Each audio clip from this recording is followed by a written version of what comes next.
Good morning बच्चों। आज हम लोग मांग की लोच मापने की विधियों के बारे में पढ़ेंगे। हम लोग इसके पहले मांग की लोच के बारे में पढ़ चुके हैं, मांग की लोच की श्रेणियों के बारे में पढ़ चुके हैं। मांग की लोच की जो श्रेणियां थी वो 5 प्रकार की थी, उसको चित्र के द्वारा दर्शाया गया था। इसको चाहे तो आप सामूहिक चित्र के द्वारा भी दर्शा सकते हैं। मांग की लोच की जो 5 श्रेणियां हैं,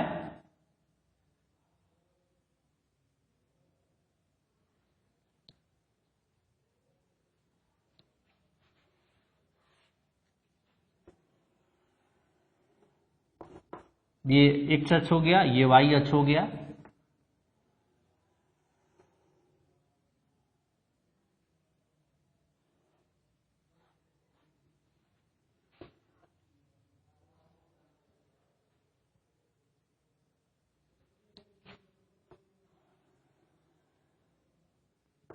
ये डिमांड कर्व है, ये डिमांड कर्व है। यहाँ पे मांग की जो लोच होती थी, इलास्टिसिटी ऑफ डिमांड जो होती थी, ये 0 होती थी और यहाँ पे मांग की लोच अनंत होती थी। यहाँ पे मांग की लोच इकाई के बराबर,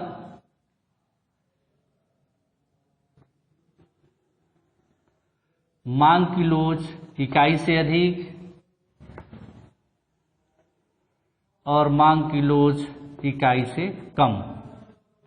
तो ये मांग की लोच की ये 5 श्रेणियां हैं। मांग की लोच की 5 श्रेणियां।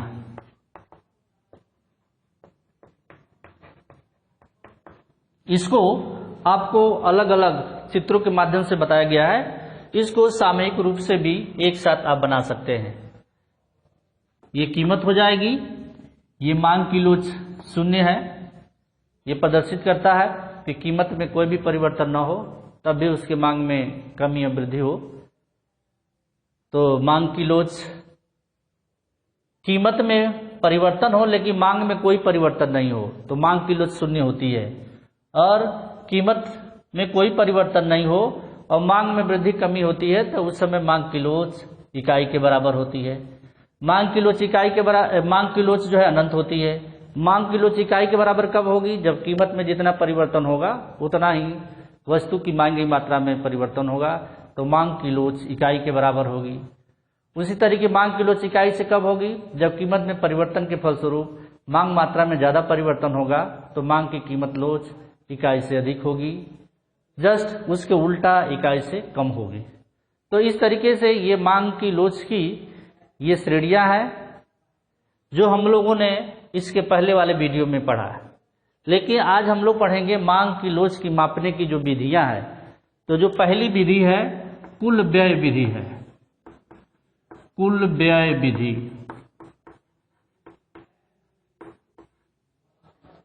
दूसरी जो विधि है वो प्रतिशत बिंदु है,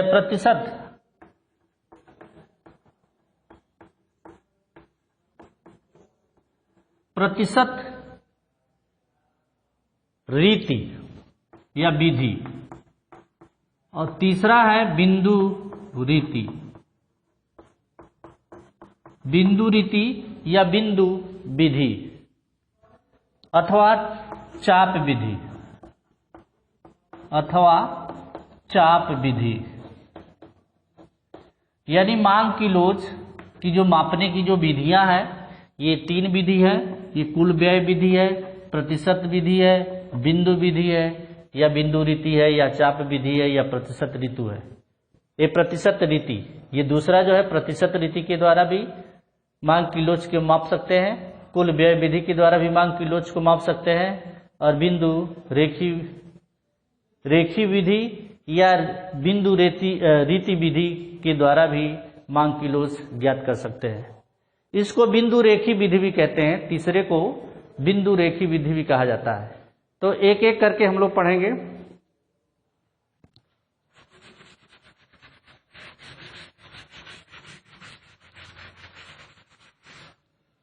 कुल व्यय विधि।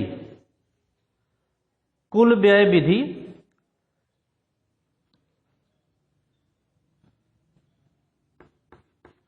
कुल व्यय विधि को इकाई विधि भी कहा जाता है। इकाई विधि, इसको जो है मार्शल ने दिया है। कभी कभी परीक्षा में प्रश्न पूछा जा सकता है कि कुल व्यय विधि को किसने दिया है, तो मार्शल ने दिया है। इस विधि का जो है प्रतिपादन जो है प्रोफेसर मार्शल ने किया है, तो इसको इकाई विधि भी कहते हैं। यानी कि इस विधि के अंतर्गत मांग की लोच की 3 श्रेणियां हैं। मांग की लोच की 3 श्रेणियां हैं। मार्शल की कुल व्यय विधि में मांग की लोच की 3 विधियां हैं। पहला, मांग की लोच इकाई के बराबर। दूसरा, मांग की लोच इकाई से अधिक। और तीसरा, मांग की लोच इकाई से कम। ये 3 विधियां हैं। तीनों विधियों को हम लोग पढ़ेंगे। हालांकि आपने जो ध्यान दिया होगा कि जब कीमत में परिवर्तन जितनी मात्रा में होता है उतनी ही मात्रा में वस्तु की मांगी गई मात्रा में जो परिवर्तन होता है, तो वहां पे मांग की लोच इकाई के बराबर होती है। और मांग की लोच इकाई से अधिक यानी मात्रा में ज्यादा परिवर्तन, कीमत में कम परिवर्तन, तो मांग की लोच इकाई से अधिक। मांग की लोच इकाई से कम, मात्रा में कम परिवर्तन, कीमत में ज्यादा परिवर्तन, तो मांग की लोच इकाई से कम होती है। तो इसको एक एक विधि को हम लोग एक टेबल के द्वारा पढ़ेंगे। जैसे वस्तु की इकाई दिया हुआ है, वस्तु की इकाई, वस्तु की इकाई या वस्तु का मूल्य प्रति इकाई, ऐसे लिखिए। वस्तु का मूल्य, वस्तु का मूल्य प्रति इकाई।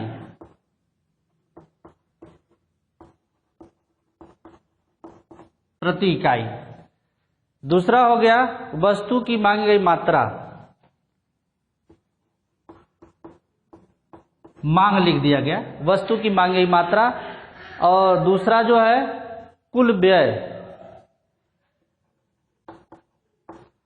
कुल व्यय। इसका एक टेबल बना लेते हैं और टेबल माध्यम से समझने का प्रयास किया जाएगा।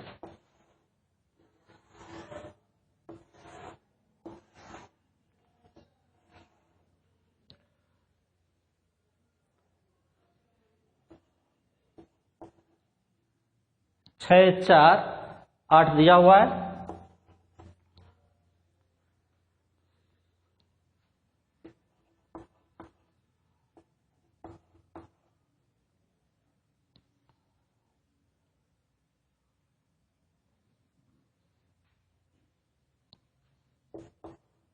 एक 150।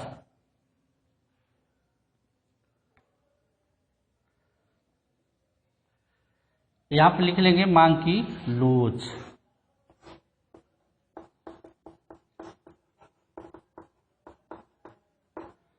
देखिए, ये जब मांग की लोच इकाई के बराबर होगी तो उसके संदर्भ में जो इकाई विधि या मार्शल की विधि की जो श्रेणियां हैं वो 3 प्रकार की है। जब ईडी का मान मन होगा, ईडी का मान अधिक होगा 1 से, और ईडी का मान 1 से कम होगा।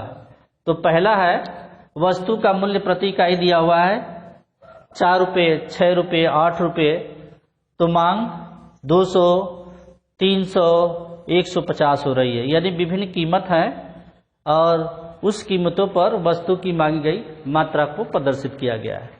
तो कुल व्यय कितना होगा? तो जो वस्तु का मूल्य होगा और जो वस्तु की मांगी गई मात्रा होगी, दोनों का गुणा कर देंगे तो कुल क्या हो जाएगा? व्यय हो जाएगा। तो 600 में 6 में 200 का गुणा करेंगे तो ये हो जाएगा 1200। 4 में 300 का गुणा करेंगे तो ये भी हो जाएगा 1200। 8 में 15 का गुणा करेंगे तो ये भी आपका 1200 ही होगा। तो देख रहे हैं कुल व्यय जो है समान है,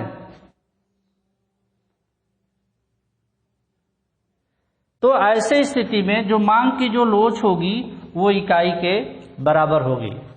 अब चाहे तो मांग की जो लोच का फार्मूला है ईडी बराबर डेल्टा पी बटे डेल्टा क्यू इंटू क्यू बटे पी के द्वारा आप मांग की लोच ज्ञात कर सकते हैं। जब मांग की लोच आप ज्ञात करेंगे तो जो मांग की लोच का मान होगा 1 होगा, यानी कि जो कुल खर्च है समान मात्रा में है। जैसे वस्तु का मूल्य 6 रुपया है तो वस्तु की मांग 200 है, तो कुल खर्च 1200 हो गया, यानी कुल खर्च विभिन्न मूल्यों पर जो कुल खर्च है वो समान है, तो मांग जो है विभिन्न है।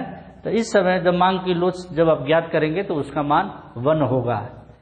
तो यानी कि वस्तु या सेवा के मूल्य में परिवर्तन से वस्तु की मांग को भी प्रभावित करता है। यदि वस्तु के मूल्य में परिवर्तन के बाद भी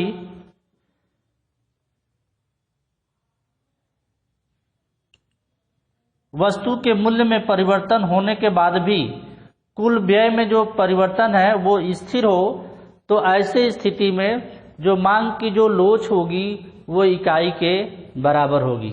देख रहे हैं मूल्य में परिवर्तन हो रहा है, वस्तु के मांग में भी परिवर्तन हो रहा है, लेकिन जो कुल खर्च है वो समान है। तो ऐसी स्थिति में जो मांग की लोच होगी वो इकाई के बराबर होगी। उसी तरीके से मांग की लोच इकाई से अधिक को भी देख सकते हैं।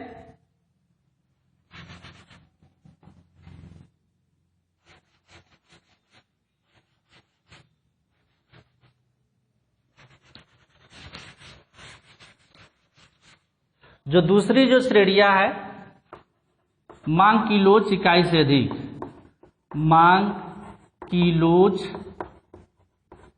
इकाई से अधिक,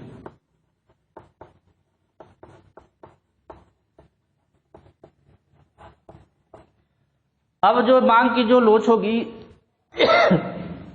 इकाई से कब अधिक होगी? 200, 400, 100, यानी कि जब वस्तु या सेवा के मूल्यों में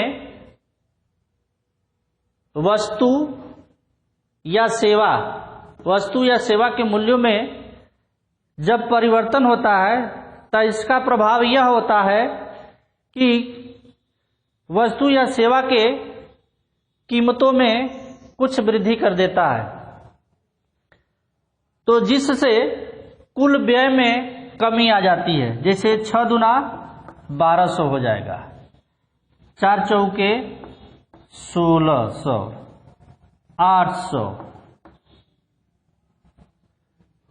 800,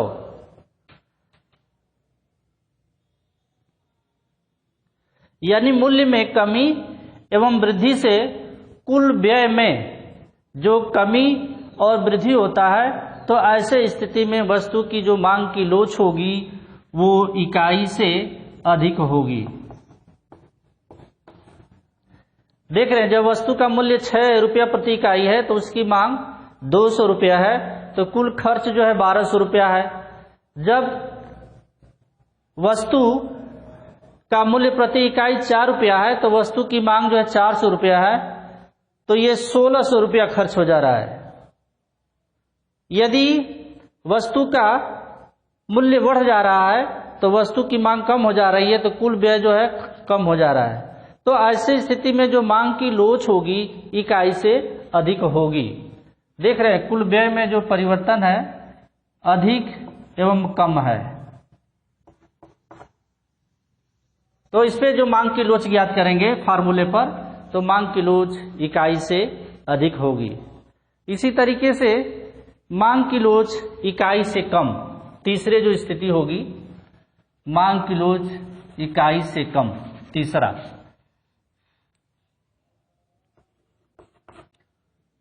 इकाई से कम, जो तीसरा है ये मांग की लोच इकाई से कम, तो जो मांग मात्रा है ये परिवर्तन हो जाएगी।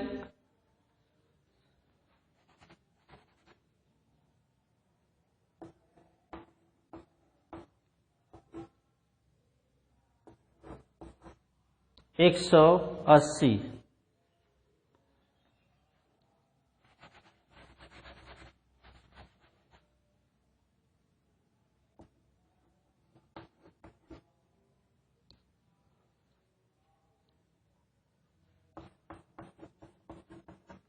देख रहे हैं, जो वस्तु की मांग की लोच इकाई से कम होगी, वस्तु का मूल्य 6 रुपये प्रति इकाई, 4 रुपये प्रति इकाई, 8 रुपये प्रति इकाई, मांग की लोच इकाई से कम। जब 6 रुपया है तो मांग 200 है, तो कुल खर्च कितना हो गया? 1200 रुपया हो गया।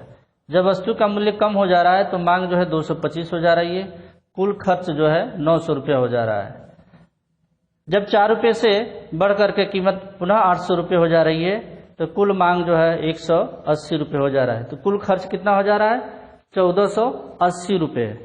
तो जब वस्तु या सेवा के मूल्य में होने वाले परिवर्तन का प्रभाव इस प्रकार पड़ता है कि वस्तु की सेवा या कीमतों में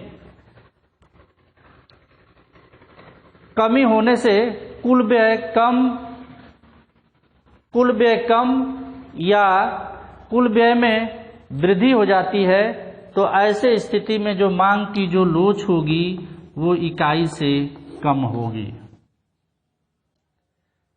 मांग की लोच इकाई से कम होगी।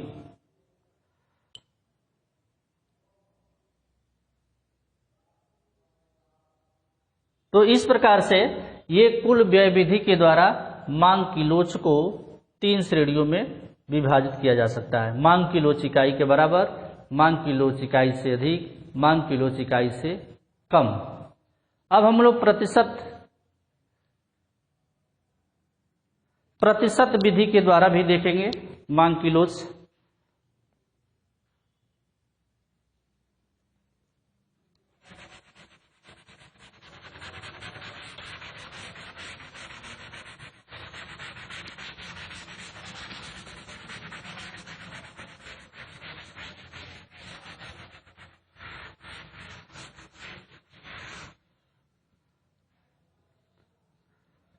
जो दूसरा था प्रतिशत रीति,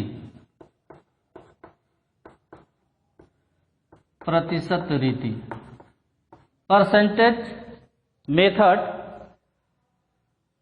इस रीति का प्रतिपादन प्रोफेसर फ्लेक्स ने किया था। प्रोफेसर फ्लेक्स,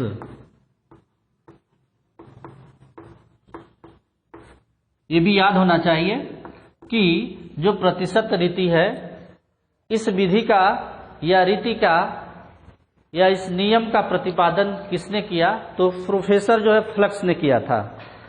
यानी कि इसे फ्लक्स रीति भी कहते हैं, इसको फ्लक्स रीति भी कहा जाता है। फ्लक्स रीति यानी प्रतिशत रीति को फ्लक्स रीति भी कहा जाता है। यानी इस रीति के अंतर्गत मांग में प्रतिशत परिवर्तन की तुलना में कीमत में हुए प्रतिशत परिवर्तन से की जाती है। प्रतिशत रीति के अंतर्गत मांग में प्रतिशत परिवर्तन, की तुलना में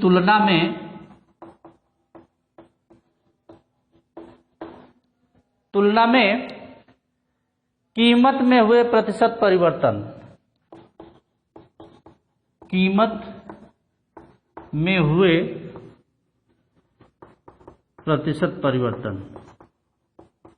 हुए प्रतिशत परिवर्तन, से की जाती है।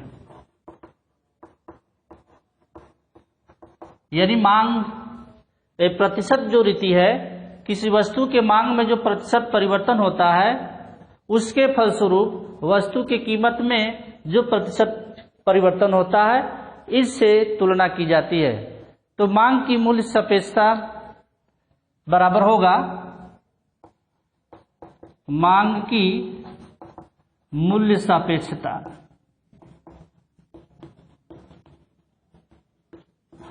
या मांग की लोच। मांग की मूल्य सापेक्षता को मांग की क्या कहते हैं? लोच कहते हैं, इलास्टिसिटी ऑफ डिमांड कहते हैं। तो मांग में प्रतिशत परिवर्तन बटे कीमत में प्रतिशत परिवर्तन, मांग में प्रतिशत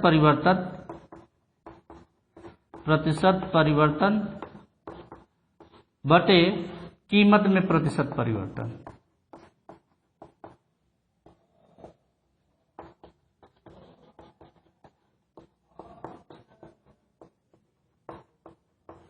यानी कीमत में प्रतिशत परिवर्तन के फलस्वरूप वस्तु की मांगी गई मात्रा में जितना प्रतिशत परिवर्तन होता है, इन दोनों के अनुपात को मांग की मूल्य सापेक्षता कहते हैं, या प्रतिशत रीति के द्वारा मांग की लोच ज्ञात करने की विधि कहते हैं।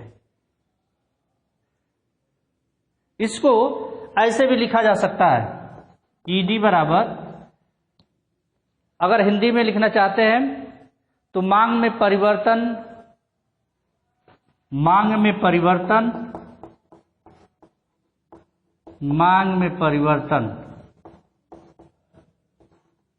बटे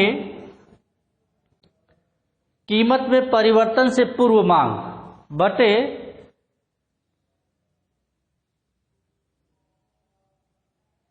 या मांग में परिवर्तन से पूर्व मात्रा, मांग में परिवर्तन से पूर्व मात्रा,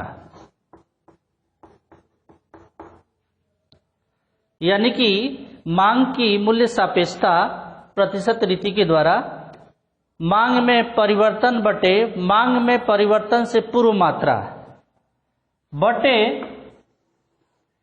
कीमत में परिवर्तन बटे कीमत में परिवर्तन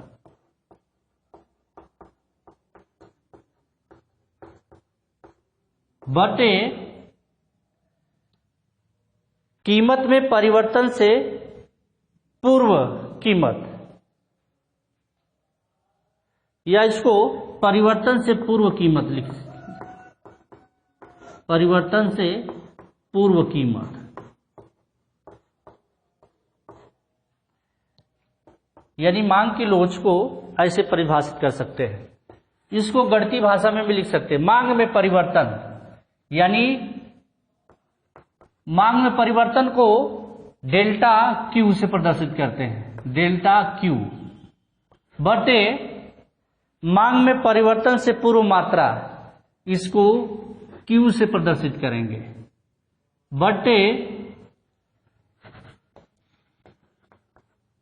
बटे कीमत में परिवर्तन, तो डेल्टा पी हो जाएगा बटे पी हो जाएगा, बराबर हो गया ईडी बराबर डेल्टा क्यू बटे डेल्टा पी इंटू क्यू बटे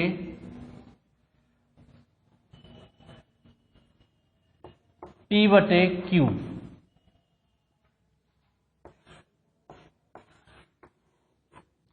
यानी डेल्टा क्यू बटे डेल्टा पी, पी बटे क्यू, या इसको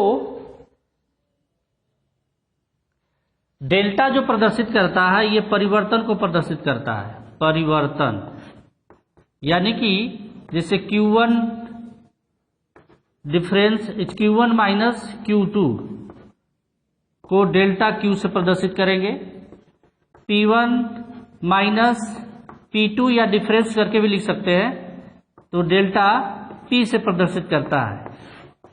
तो जो मांग की लोच प्रतिशत रीति के द्वारा जो फ्लक्स ने दिया है, जिसको फ्लक्स रीति भी कहते हैं, तो इसके द्वारा मांग की लोच को जो ज्ञात करने की जो विधियां है, इस तरीके से मांग की लोच ज्ञात की जा सकती है। तो मांग में प्रतिशत परिवर्तन बटे कीमत में प्रतिशत परिवर्तन, मांग में प्रतिशत परिवर्तन को मांग में परिवर्तन बटे मांग में परिवर्तन से पूर्व मात्रा बटे कीमत में परिवर्तन बटे कीमत में परिवर्तन से पूर्व कीमत क्या है। तो मांग में परिवर्तन को डेल्टा क्यू लिखेंगे और मांग में परिवर्तन से पूर्व मात्रा कितनी थी, क्यू के बराबर थी। कीमत में परिवर्तन तो डेल्टा पी हो गया और परिवर्तन से पूर्व की कीमत तो पी हो गया।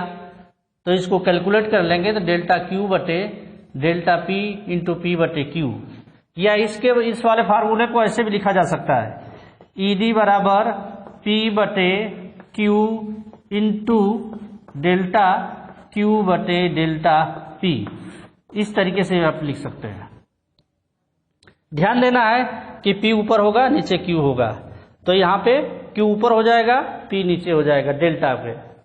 तो आज इतना ही। कल जो है हम लोग बिंदु रेखीय विधि के द्वारा मांग की लोच ज्ञात करने की विधियों के बारे में पढ़ेंगे। धन्यवाद।